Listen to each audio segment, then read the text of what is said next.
Good morning student. Class 10 की 6th poem है हमारी तंदुरुस्त मुस्कान, जिनके लेखक हैं नागार्जुन जी।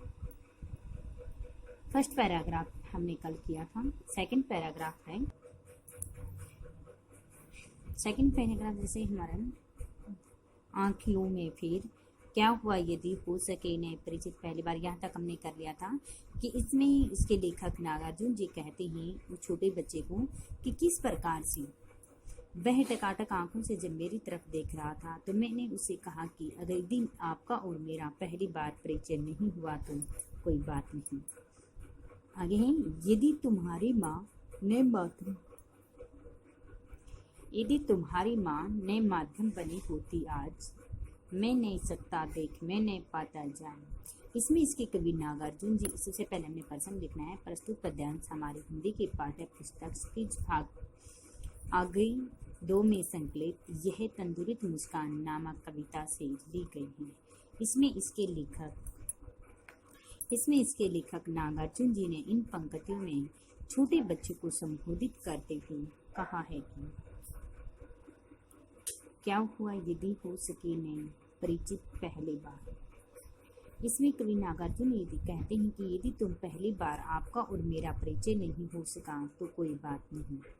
यदि तुम्हारी माँ ने माध्यम बनी होती आज, यदि आपके और मेरे बीच में यदि आपकी माँ माध्यम में बनी होती तो न तो मैं आज आपको देख सकता था और न मैं आपको जान पाता था, क्योंकि तुम्हारी माँ ने ही आपका और मेरा परिचय करवाया है।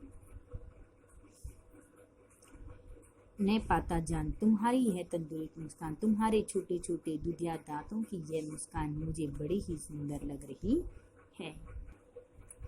धन्य तुम माँ भी तुम्हारी धन्य है। इसमें इसके कवि नागार्जुन जी छोटे बच्चे से कहते हैं कि तुम भी धन्य हो और तुम्हारी माँ भी धन्य है। चीर प्रवासी में इतर में अन्य, मैं तो कहीं दूसरे प्रदेश से आया हुआ आपका कोई मेहमान है। इतर दूसरे कि मैं तो किसी अन्य दूसरे देश से आया हुआ आपका कोई मेहमान है। इस अतिथि से प्रिय तुम्हारा क्या रहा संपर्क, इस मेहमान से तुम्हारा किसी प्रकार का कोई भी संपर्क नहीं रहा है। उंगलियां माँ की कराती रही मधुपरक, तुम्हारी माँ ने ही तुम्हारा हर प्रकार से पालन पोषण किया है। मधु प्रकार कि तुम्हारी माँ ने ही आपका दूध दही शहद घी आदि हर प्रकार के 5 तत्वों से तुम्हारा संपालन पोषण किया है। और देखते तुम इधर कनखी मार और होते जबकि आंखें चार, जब तुम मुझे तिरछी आंखों से मेरी तरफ देखते हो तो आपकी और मेरी आंखें मिलकर 4 हो जाती हैं। तब तुम्हारी तंदुरुस्त मुस्कान मुझे लगती बड़ी छविमान, तुम्हारे छोटे छोटे दूधिया दांतों की यह मुस्कान मुझे बड़ी ही सुंदर लग रही है। इसके बाद में इसका विशेष लिखना है कि इन पंक्तियों में छोटे बच्चे की मनोहर मुस्कान का वर्णन करते हुए कहा गया है कि सेकंड भाषा सहज व सरल है, मुक्तक छंद है, बिंब योजना है नहीं और अनुप्रास अतिशयोक्ति प्रेक्षादि आदि अलंकारों का प्रयोग भी किया गया है। यदि आता है इन पंक्तियों का भाव सौंदर्य स्पष्ट कीजिए। इम्पोर्टेंट है ये, इसमें से बहुत बार आता है। जैसे ये बता रखा है 2014 में आया था इसका शिल्प सौंदर्य।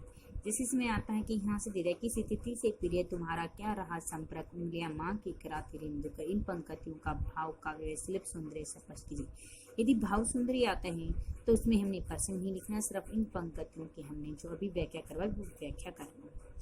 अगर आते हैं इन पंक्तियों का काव्य सौंदर्य स्पष्ट कीजिए तो हमारे जो 7 पॉइंट होते हैं वो लिखने हैं। जैसे फर्स्ट पॉइंट में लिखा हमने कि इन पंक्तियों के अंदर छोटे बच्चे की दुधिया दांतों की मुस्कान के बारे में बताया गया है। सेकंड, इसमें प्रसाद गुण है। थर्ड, वात्सल्य रस है। फोर्थ, अभिधात्मक शैली है। तत्सम तद्भव शब्दों का प्रयोग किया गया है। मुहावरे और लोकोक्तियों का प्रयोग भी है और इसमें अतिशयोक्ति उत्प्रेक्षा अनुप्रास आदि अलंकारों का प्रयोग भी किया गया है। यदि आते हैं इन पंक्तियों का शिल्प सौंदर्य स्पष्ट कीजिए तो शिल्प में हमारे लिखना है कि इन पंक्तियों में वर्णन किस चीज का किया, भाषा जैसे सहज व सरल है, तत्सम तद्भव शब्द है, एक प्रसाद गुण वात्सल्य रस, 5 पॉइंट लिखने होते हैं। जो हम काव्य सौंदर्य के अंदर लिखते हैं वही शिल्प सौंदर्य के अंदर भी उसी में से हमारे 4-5 पॉइंट लिखने होते हैं। तो ज़्यादातर हमारा इसमें काव्य शिल्प और भाव सौंदर्य आते हैं 4-4 नंबर में भी। तो इसलिए हमें बताना चाहिए कि काव्य क्या होता है, भाव क्या होता है और शिल्प सौंदर्य क्या होता है। अब इनकी जैसे इसमें से क्वेश्चन आंसर आते हैं कि बच्चे की तंदुरुस्त मुस्कान और कवि के बीच माध्यम कौन बना है। बच्चे की तंदुरुस्त मुस्कान और कवि के बीच माध्यम केवल कवि की पत्नी बनी है, यानी कि छोटे बच्चे की माँ बनी है, जिसने कवि नागार्जुन और उस छोटे बच्चे दोनों का आपस में परिचय करवाया है। अगला है, किस अवस्था में कवि अपने बच्चे को नहीं देख सका। किस अवस्था में कवि, यदि कवि की पत्नी बच्चे की तंदुरुस्त मुस्कान का परिचय नहीं करा सकती, क्योंकि वह तो क्या था, काफी लंबे समय से कहीं दूसरे देश गया हुआ था, इसलिए उसका परिचय नहीं हो पाता और न वो जान पाता कि ये मेरा बच्चा है, यदि उसकी माँ उनका परिचय नहीं कराती तो। कवि ने किसे किसे धन्य माना है और क्यों। कवि ने अपने बच्चे और अपनी पत्नी दोनों को धन्य माना है। उसने कहा था तुम भी धन्य हो, तुम्हारी माँ भी धन्य है, क्योंकि तुम्हारी माँ ने ही तुम्हारा और मेरा आपस में परिचय करवाया था। कवि ने स्वयं को क्या माना है। कवि ने स्वयं को एक चिर प्रवासी माना, क्योंकि उसने कहा था कि मैं कहीं दूसरे देश से आया हुआ, मैं तो कोई दूसरा मेहमान हूँ। अगले, माँ अपने बच्चे का पालन पोषण क्या खिलाकर करती थी। माँ अपने बच्चे का पालन पोषण हर प्रकार के पोषक तत्वों खिलाकर करती हैं, जैसे मधुपरक, दूध, दही, घी, शहद आदि 5 प्रकार के तत्व खिलाकर उनका पालन पोषण करती है। मधुपरक से निहित प्रतीकार्थ स्पष्ट कीजिए। प्रतीकार्थ इसमें बच्चे को जीवन देने वाला, इसमें उसने कहा कि इसमें बच्चे को जीवन देने वाला आत्मीयता की मिठास से युक्त क्या है। कवि को छविमान क्या लगती है। कवि को बच्चे की तंदुरुस्त मुस्कान बहुत ही छविमान लग रही है। अरे नन्हा बच्चा बाहर से आए कवि की ओर किस प्रकार से देख रहा है। आज वे उत्सुकता से, यानी कि अपनी तिरछी नजरों से वह उसे देख रहा है। यदि क्वेश्चन आंसर आते हैं तो उसकी, यदि ऑप्शन टाइप इसमें से ये भी बनता है कि किस शब्द शक्ति के प्रयोग से सरलता सरसता प्रकट किया मिलता था। इसमें कौन सी शब्द शक्ति थी। अभिदात्मकता शब्द शक्ति थी। गुण कौन सा था। वात्सल्य प्रसाद गुण था। रस वात्सल्य था। बोली खड़ी बोली का प्रयोग किया गया है। तत्सम तत्व शब्द हैं। ऐतुकांते छंद हैं। ठीक है। आंखें 4 होना, कनखी मारना, ये हमारा मुहावरा है।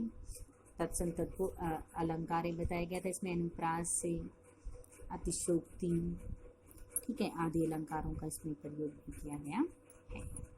कौन सा बिंब था। चाक्षुष इसके अंदर बिंब था। ठीक है।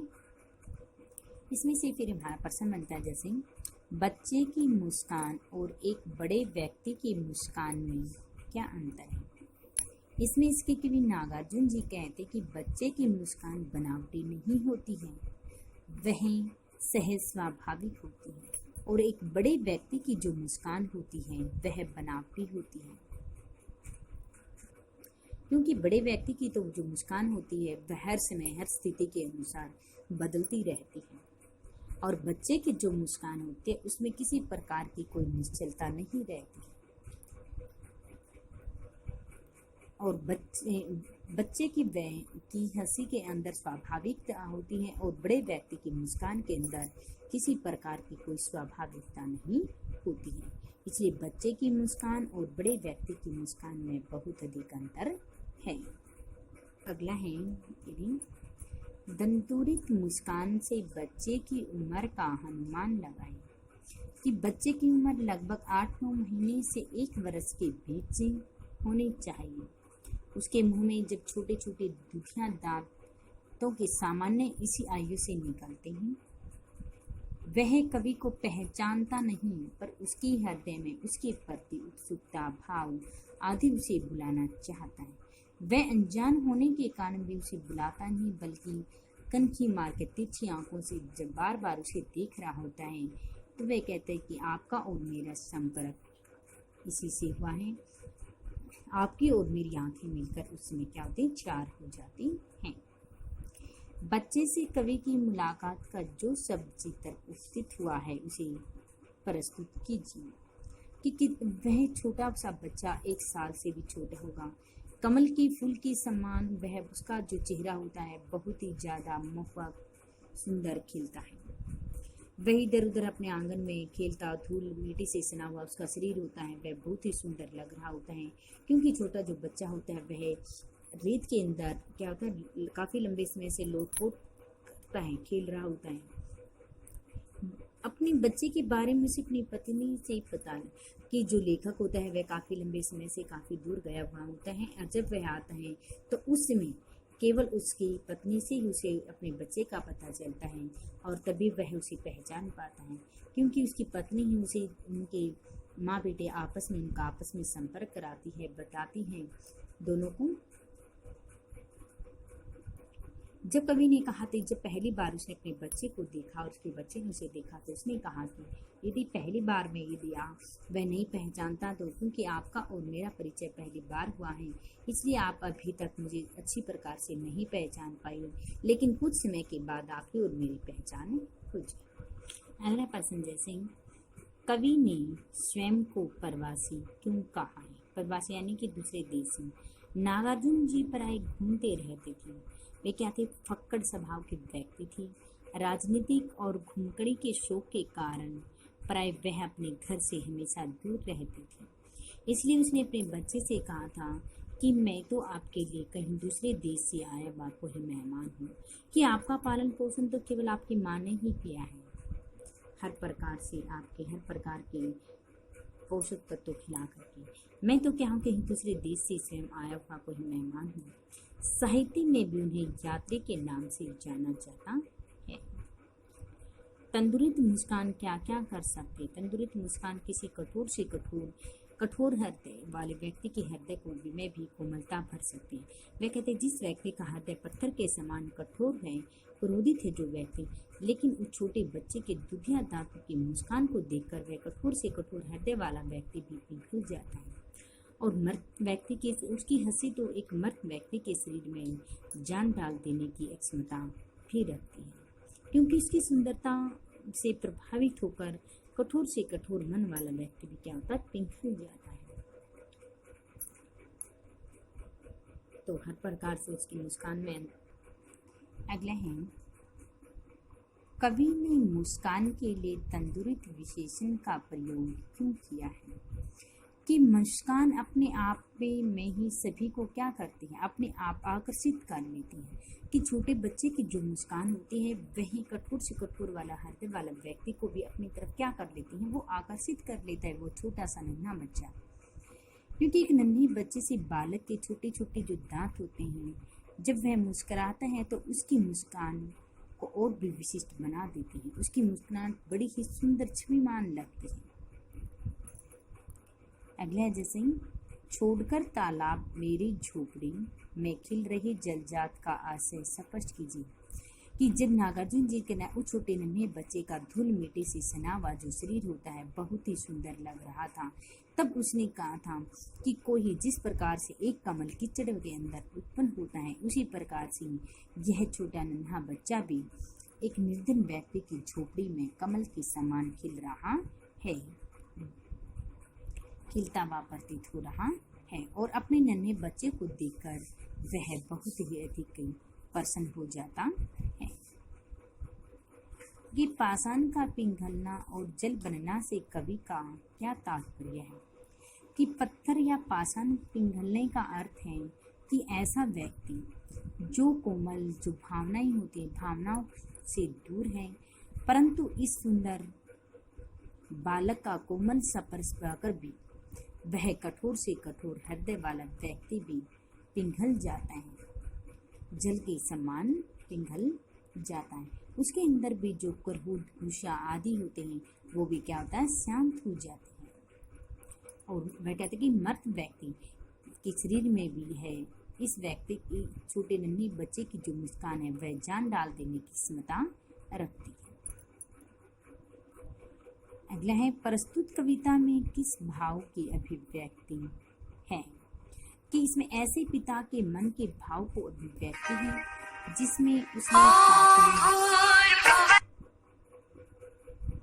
काफी लंबे समय से अपने पुत्र को नहीं देखा है, जिसने काफी लंबे समय से क्या किया, अपने पुत्र को नहीं देखा है, और अपने शिशु को देखकर पिता का जो हृदय होता है वह हृदय स्नेहपूर्वक परिपूर्ण भाव से भर जाता है।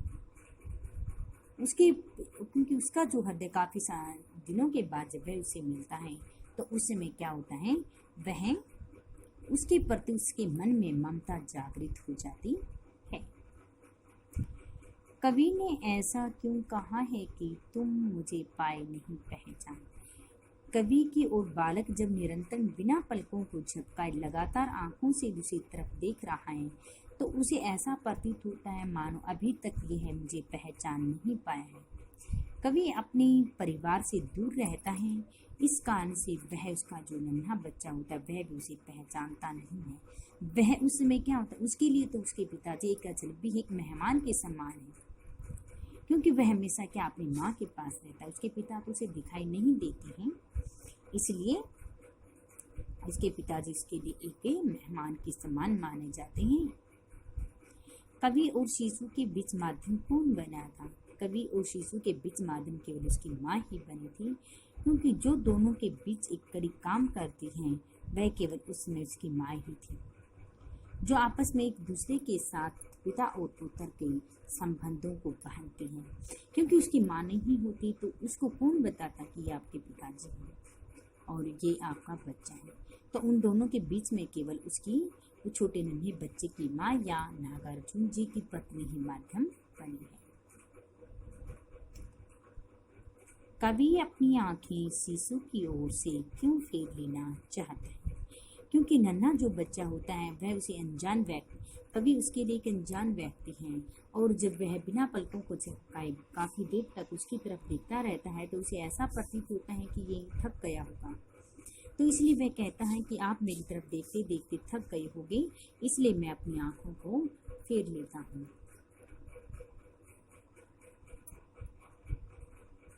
कवि शिशु की माँ को तथा शिशु को धन्य क्यों कहता है? कवि जब अपने शिशु को काफी समय से देखता रहता है तो उसे बड़ी प्रसन्नता होती है कि शिशु की माँ ने ही उसे मधुपर्क यानी हर प्रकार के 5 पालन पोषण किया है। उसकी तंदुरुस्त मुस्कान को देखने का कवि को बड़ा सौभाग्य मिला है। वह कहते कि यदि उसकी माँ न होती तो आज वह अपने बच्चे को नहीं देख पाता और उसे वह खुशी नहीं मिले पाती।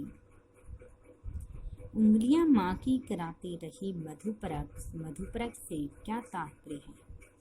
इसमें कवि ने कहा कि नन्हे बच्चे को विकास के लिए माँ ने हर प्रकार के 5 पौष्टिक तत्व जो होते हैं उनके सम्मिश्रण से उसका पालन पोषण किया। दूध, दही, घी, शहद, जल आदि 5 प्रकार के पोषक तत्वों से उसकी माँ ने उसका पालन पोषण किया। उसका स्नेह जो होता है अमृत रूपी है, क्योंकि उसके पिताजी तो उससे काफ़ी दूर थे, तो उसका पालन पोषण हर प्रकार के पौष्टिक तत्वों से केवल उसकी माँ ने ही करा है। उसकी माँ ने ही उसके अपने बच्चे को उंगली पकड़कर चलना सिखाया था। शिशु तथा उसकी माँ के बीच कैसा संबंध है? शिशु अपनी माँ को पहचानता है। माँ अपने शिशु का मातृत्व की भावनाओं से पालन पोषण करती है, स्नेह सक्षम रखती है। माँ के स्नेह से पर शिशु पुष्ट बढ़ता है और माँ ही उसको संसार से रिश्तों से परिचित कराती है। हर प्रकार के जो रिश्ते होते हैं उनकी जान पहचान केवल कौन कराती है? केवल माँ ही कराती है। अब इसी में से हमारा ऑप्शन टाइप क्वेश्चन है कि यह तंदुरुस्त मुस्कान कविता किसकी थी? नागार्जुन जी की। तंदुरुस्त मुस्कान किसकी है? एक छोटे से नन्हे बच्चे की। बच्चे का शरीर किससे भरा हुआ था? धूल मिट्टी से भरा हुआ था। कवि की झोपड़ी में बच्चा किस रूप में है? कमल के फूल के समान। बच्चे से शरीर के स्पर्श मात्र से कौन सा फूल झड़ने लगते हैं? तथा बांस या बबूल यानी कि शेफालिका के फूल भी झड़ने लग जाते हैं। बच्चा कवि की ओर किस प्रकार देखता है? बिना पलकों को झपकाए टकाटक आंखों से उसे लगातार देख रहा था। नन्हा सा बच्चा किसे नहीं पहचान पाया था? किसे नहीं पहचान पाया था? कवि को, यानी कि नागार्जुन को नहीं पहचान पाया था। दूध, दही, शहद, जल और दूध का योग तिथि के किसके समान था? ये 5 तत्व किसे कहा गया था? इसे मधुप्रक कहा गया है। कवि को बच्चे की मधुर मुस्कान से किसने परिचित कराया था? पत्नी ने, यानी कि नागार्जुन की पत्नी ने कराया था। छोटे बच्चे की माँ ने कराया था उसे। कवि ने स्वयं को क्या माना था? प्रवासी, कि मैं तो कहीं दूसरे देश से आया हुआ कोई आपका मेहमान हूँ। जलजात का अर्थ क्या है? कमल। इतर, दूसरा देश से आया हुआ कोई मेहमान बताया था उसने। नागार्जुन ने कविता में किस छंद का प्रयोग किया गया था? ऐतुकांत छंद था उसमें। तंदुरुस्त मुस्कान में कवि के ध्यानाकर्षण का केंद्र क्या था? कवि का नन्हा सा बच्चा। ध्यानाकर्षण का केंद्र कौन था?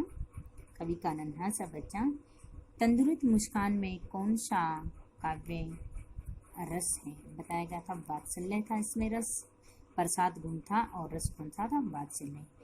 यह तंदुरुस्त मुस्कान कविता में कवि की उंगलियां क्या कराती रही? मधुप्रक कराती रही।